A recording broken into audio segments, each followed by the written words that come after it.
folks, I have to be honest. I believe that most of this, governmental response financially to this, overblown, totally very lie-filled, pandemic response is sadly bank bailouts for mortgages that people can't afford. That is what I actually believe is lying beneath the surface of all of this behavior, and this whole thing needs to collapse. The entire zero reserve lending, like everyone being in debt to a psychopathic mortgage at the hands of these bankers, it was unsustainable from the beginning and unrighteous and corrupt from the beginning. And this is just the explosion point of the whole thing.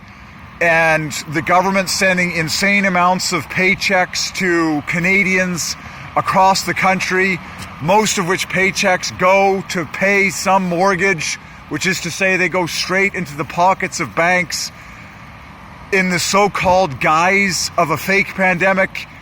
Let's be real here.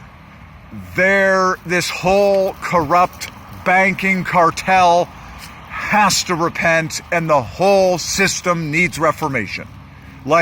Do not be deceived or ignorant about so much that is going on beneath this so-called pandemic response.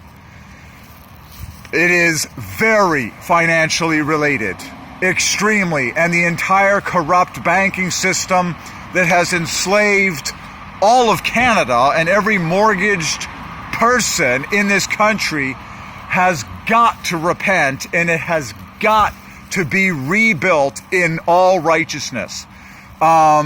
Fractional reserve lending and zero reserve lending has led countless numbers of Canadians into total financial slavery at the hands of all of these mortgages, with all of these bankers, and quite frankly, this insane financial bailout in the guise of the pandemic response is basically an attempt to just feed more money into these unsustainable mortgages, while everyone has been struggling for years, and the whole thing needs to be redone in all righteousness before this country lives another day.